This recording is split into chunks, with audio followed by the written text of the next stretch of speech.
আসসালামু আলাইকুম।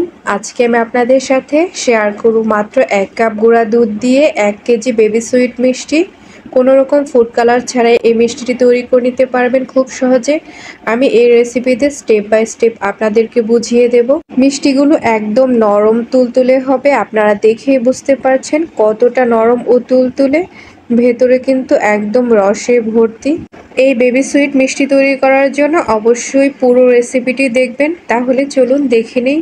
মিষ্টিটি তৈরি করার জন্য প্রথমে আমি একটি প্লেট নিয়ে নিয়েছি। প্লেটের মধ্যে নিয়ে নিচ্ছি 1 কাপ গুঁড়া দুধ। আমি এই গুঁড়া দুধটি ডিপ্লোমা ব্র্যান্ডের ব্যবহার করেছি। অবশ্যই ভালো ব্র্যান্ডের গুঁড়া দুধটা ব্যবহার করার চেষ্টা করবেন। এরপর আমি দিয়ে দিচ্ছি 1/2 কাপ আটা, চাইলে আপনারা ময়দাটা ব্যবহার করতে পারেন। 1 চা চামচ বেকিং পাউডার দিয়ে দিচ্ছি। অবশ্যই কিন্তু বেকিং পাউডারটা দিতে হবে, 1 চা চামচের বেশি দেবেন না, এতে করে কিন্তু মিষ্টিগুলো ফেটে যেতে পারে। 2 টেবিল চামচ রান্না করা রেগুলার সাদা তেলটা দিয়ে দিচ্ছি, চাইলে আপনারা ঘিও ব্যবহার করতে পারেন। এরপর হাত দিয়ে সবগুলো উপকরণ খুব ভালো করে মিক্সড করে নেব। সময় নিয়ে ধীরে ধীরে মিক্সড করে নিতে হবে, যাতে করে তেলের সাথে গুঁড়ো দুধটা খুব ভালো করে মিক্সড হয়ে যায়। খুব ভালো করে মিক্সড করে নেওয়া হয়ে গেছে। রুম টেম্পারেচারে থাকা আমি একটি ডিম নিয়ে নিয়েছি। এখন ডিমটাকে খুব ভালো করে ফেটিয়ে নেব। ফেটিয়ে নেওয়ার পর এই ডিমটাকে এখন আমি এই গুঁড়ো দুধের মধ্যে দিয়ে দেব।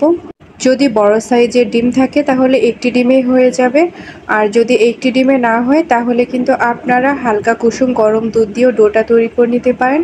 এখন আমি এইগুলোকে খুব ভালো করে মেখে নিয়ে একটা ডো তৈরি করে নেব। ডোটা আমার তৈরি করে নেওয়া হয়ে গেছে। ডোটা কিন্তু একদম আঠালো টাইপের হবে। আপনারা দেখেই বুঝতে পারছেন ডোটা কতটুক আঠালো টাইপের হয়েছে। ডোটাকে এখন আমি ঢেকে রেখে দেব 5 মিনিটের জন্য। 5 মিনিটের মধ্যে ডোটা কিন্তু খুব ভালো করে সেট হয়ে যাবে। আর একটা কথা বলে দিচ্ছি, 5 মিনিটের চেয়ে বেশি কিন্তু রেস্টে রাখা যাবে না, এতে করে ডোটা কিন্তু একদম শক্ত হয়ে যেতে পারে। 5 মিনিট রেস্টে রাখা হয়ে গেছে। এখন আমি ঢাকনাটা খুলে নিচ্ছি। ডোটা একদম টাইট হয়ে গেছে। এখন হাতে অল্প একটু তেল মেখে নিয়েছি। মেখে নেওয়ার পর ডো থেকে এইভাবে করে খুবই ছোট্ট সাইজের লেচি কেটে নিতে হবে। অবশ্যই মনে রাখবেন, বড় করা যাবে না। এই বেবি সুইট মিষ্টিগুলো একদম ছোট সাইজের করে নিতে হবে। আমি ভিডিওতে ঠিক যেভাবে দেখাচ্ছি ঠিক এইভাবে করে মিষ্টিগুলো বানিয়ে নেবেন। অবশ্যই খেয়াল রাখবেন মিষ্টিগুলোতে যেন ফাটা বা ক্র্যাক না থাকে। যদি মিষ্টিগুলোতে ফাটা বা ক্র্যাক থাকে তাহলে সেটা ভেজে নেওয়ার সময় সেই ফাটা বা ক্র্যাকটা অনেক বড় হয়ে যাবে, দেখতেও খারাপ লাগবে। ঠিক একইভাবে আমি সবগুলো মিষ্টি তৈরি করে নেব। সবগুলো মিষ্টি আমার তৈরি করে নেওয়া হয়ে গেছে। আপনারা দেখতেই পাচ্ছেন অনেকগুলো মিষ্টি তৈরি হয়েছে। এখন এই মিষ্টিগুলোকে আমি তেলে ভেজে নেব।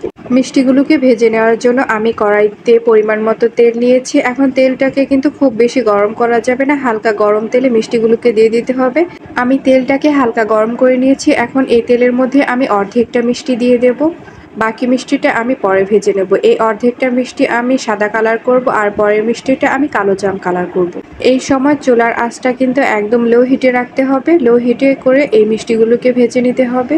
কিছুক্ষণ পর মিষ্টিগুলোকে এভাবে একটি ছুরির সাহায্যে উল্টিয়ে দেব, এতে করে একটি মিষ্টির গায়ে লেগে যাবে না। কিছুক্ষণ পর পর মিষ্টিগুলোকে ছুরি দিয়ে এভাবে করে নেড়ে চেড়ে দেবো, এতে করে মিষ্টিগুলো দুই পাশে খুব সুন্দর একটা কালার চলে আসবে। মিষ্টিগুলো কিন্তু একদম লো হিটে ভেজে নিতে হবে। যখন দেখতে পাবেন যে মিষ্টিগুলোর এরকম একটা কালার চলে এসেছে, ঠিক তখনই একটি স্ট্রেনারের সাহায্যে এভাবে করে তুলে নেব। সবগুলো মিষ্টি আমার তুলে নেওয়া হয়ে গেছে। এখন বাকি মিষ্টিগুলোকে ঠিক একইভাবে ভেজে নেব। অবশ্যই কিন্তু চুলার আঁচটা এই সময়ও লো হিটে রাখতে হবে। মিষ্টিগুলোকে একটু পরপর এইভাবে নেড়ে চেড়ে দেব। মিষ্টিগুলোতে যখন দেখতে পাবেন যে এরকম একটা সুন্দর কালার চলে এসেছে, ঠিক তখনই তুলে নেব।